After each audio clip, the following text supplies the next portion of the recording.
Selamat datang kembali di pembahasan mendalam kita. Hari ini kita mau gali soal keputusan finansial nih. Sesuatu yang kita semua hadapi tiap hari, tapi kita lihatnya pakai kacamata unik dari sumber Anda, terutama buku Nudge. Misi kita hari ini tuh ngungkap gimana sih choice architecture atau desain pilihan secara halus tapi kuat banget membentuk cara kita nabung, minjem, beli asuransi. Pertanyaannya, gimana kita bisa lebih cerdik ngadepin ini? Kita sering ngerasa udah rasional soal uang, tapi benar nggak sih? Sumber-sumber ini kayaknya ngajak kita mikir ulang deh. Pertanyaan bagus banget. Soalnya disinilah intinya. Ada gap gitu loh antara Homo economicus, makhluk super rasional di teori ekonomi, sama kita, Homo sapiens, manusia beneran, yang penuh bias, emosi, dan gampang banget kepengaruh cara pilihan disajiin. Makanya fokus kita soal uang hari ini jadi penting banget. Detail kecil di sistem finansial, kayak opsi default di formulir pensiun, atau rumitnya KPR, bahkan cara biaya kartu kredit muncul, itu semua bisa ngaruh gede ke kesehatan finansial jangka panjang Anda. Nah, kita lihat gimana pemahaman ini bisa jadi senjata rahasia nih. Oke, mari mulai dari yang sering kerasa berat. Nabung buat masa depan. Pensiun khususnya. Banyak yang tahu sih harus nabung lebih banyak, tapi mulainya itu loh. Susah ya mulainya? Iya, disinilah nudge atau dorongan halus itu masuk. Konsep automatic enrollment di program pensiun itu contoh klasik kan? Tepat. Studi oleh Medrian dan Shea yang Anda bagikan itu nunjukin lompatan partisipasi yang dramatis banget pas perusahaan otomatis daftarin karyawannya. Orang jadi ikut kecuali mereka aktif milih keluar. Ini ngatasin hambatan pertama. Action buat mulai. Tapi, nah ini dia nih. Otomatis ikut ternyata belum cukup ya. Studi yang sama nemuin, default awal seringkali kurang ideal. Tingkat tabungan otomatisnya mungkin cuma 3% dari gaji. Angka contoh yang malah bikin orang jadi terpaku di situ. Anchoring gitu ya namanya. Betul, anchoring. Terus investasinya juga seringkali terlalu konservatif, main aman gitu, di pasar uang misalnya. Padahal default yang aman ini bisa jadi malah rugi jangka panjang karena hasilnya rendah. Jadi solusinya bukan cuma otomatisasi aja, tapi ngerancang default yang lebih pintar. Nah ini yang bikin muncul ide kayak Save More Tomorrow dari Thaler dan Bernardsey. Ah iya, Save More Tomorrow. Konsepnya cerdas banget ya, memanfaatkan psikologi kita. Persis. Ada beberapa prinsip di baliknya. Satu, kita lebih gampang komitmen nabung lebih banyak nanti, bukan sekarang.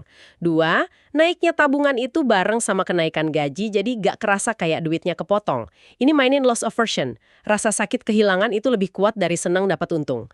Tiga, manfaatin inersia. Kecenderungan kita malas berubah kalau udah jalan. Sekali masuk program, ya udah lanjut aja. Cara kerjanya, tingkat tabungan Anda naik otomatis dikit-dikit tiap gaji naik, sampai target ideal. Hasil studi awalnya gila, tingkat tabungan rata-rata peserta naik dari 3,5% jadi 13,5% dalam beberapa tahun. Jauh lebih efektif daripada sekedar nyuruh, ayo nabung. Contoh skala gedenya ada di Inggris tuh, skema Nest, pakai automatic enrollment dan peningkatan otomatis, partisipasinya tinggi banget. Wah, ini beda banget ya sama pengalaman Swedia. Premium pension plan mereka di awal 2000-an itu kan malah dorong pilihan aktif besar-besaran. Warga disuruh milih sendiri dari ratusan reksadana. Gimana tuh hasilnya? Nah, ini studi kasus yang pelajarannya banyak banget. Awalnya emang banyak yang aktif milih, hampir 2/3 malah. Tapi lama-lama peserta baru cenderung pasif aja, terima dana default pemerintah. Yang menarik itu kelakuan para active choosers awal ini nih. Pertama, mereka itu home bias-nya kuat banget. Investasi kebanyakan di saham Swedia, padahal ekonomi Swedia kan cuma seuprit di dunia. Kedua, mereka bayar biaya reksadana jauh lebih mahal daripada yang pasif di dana default. Boros jadinya. Ketiga, banyak yang kejebak ngejar kinerja masa lalu. Milih dana yang lagi panas. Taunya habis itu anjlok. Jadi lebih aktif milih belum tentu lebih bagus ya hasilnya. Malah bisa lebih mahal dan bias gitu. Seringnya gitu dalam konteks ini. Dan yang paling kelihatan ya kekuatan inersia tadi. Orang malas ganti pilihan awal, mau aktif atau pasif. Bahkan pas ada masalah sama dananya, ini nunjukin batas kemampuan kita milih optimal di area rumit kayak investasi pensiun. Dan nunjukin betapa pentingnya desain sistem awal, terutama default yang bagus. Upaya Swedia dorong pilihan aktif, ironisnya malah bikin banyak keputusan kurang bagus buat warganya. Pelajaran penting banget soal nabung. Oke, sekarang kita geser ke sisi lain, minjem uang. Kita lihat KPR sama kartu kredit nih. Sumber kita bilang ada beda kunci. KPR itu rumitnya di awal pas milih produknya. Iya, benar. Kalau kartu kredit, jebakannya lebih di penggunaan sehari-hari. Tepat. Kita bedah KPR dulu deh. Dulu mungkin pilihannya dikit ya. Iya, lebih simpel kayaknya. Sekarang, wah kompleks banget. Ada bunga tetap versus bunga ngambang, ARM itu.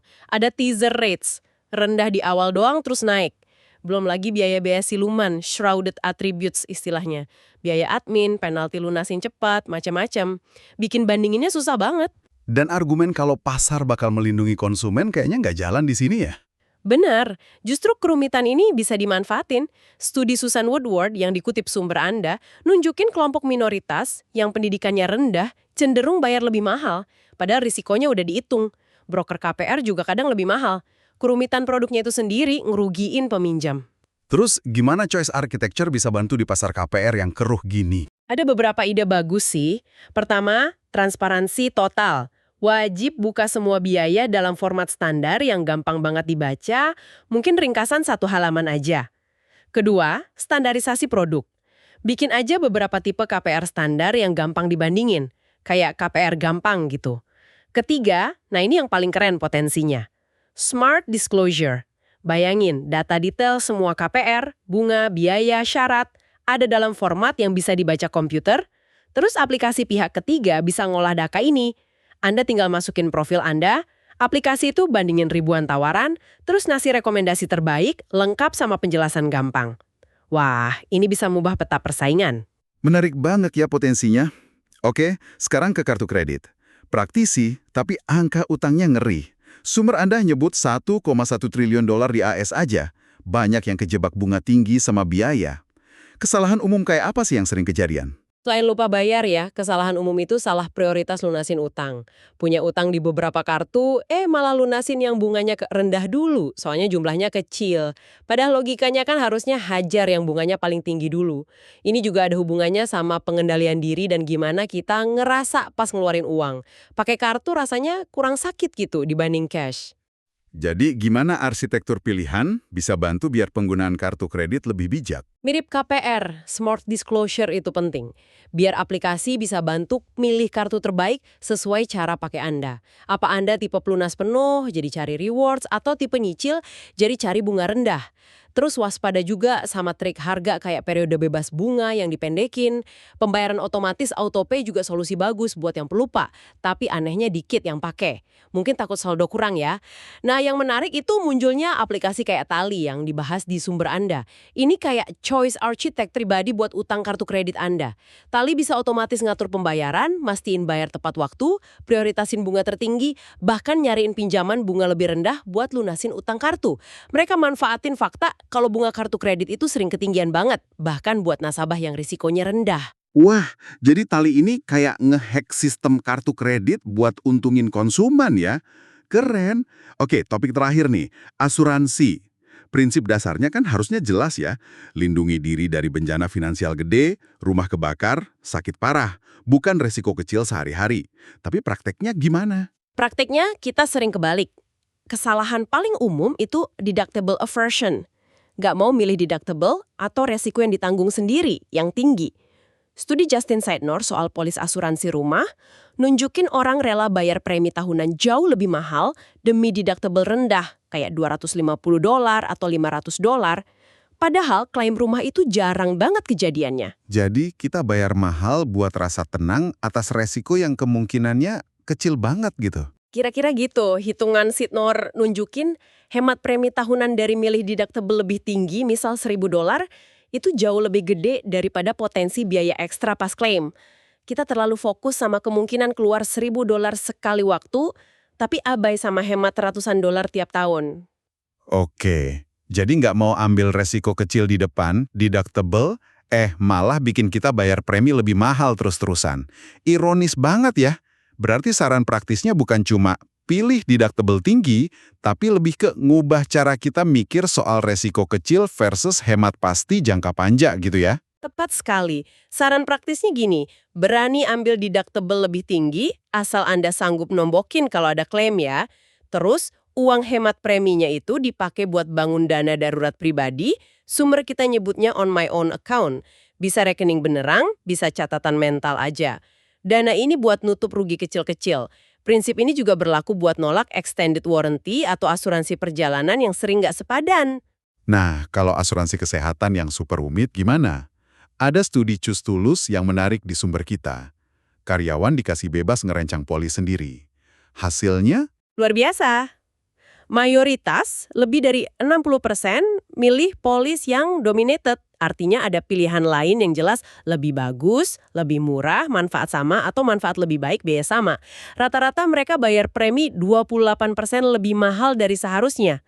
Ini nunjukin betapa susahnya milih optimal, bahkan pas dikasih kebebasan penuh di area serumit ini.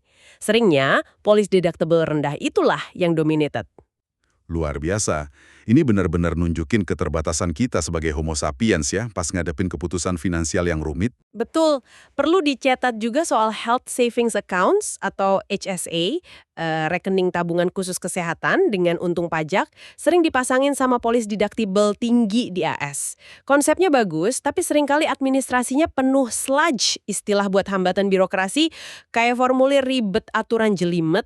Selain itu, ada risiko behavioral hazard. Deductible tinggi bikin orang kadang keliru ngurangin layanan medis yang perlu, bukan cuma yang nggak perlu, gara-gara takut bayar di depan.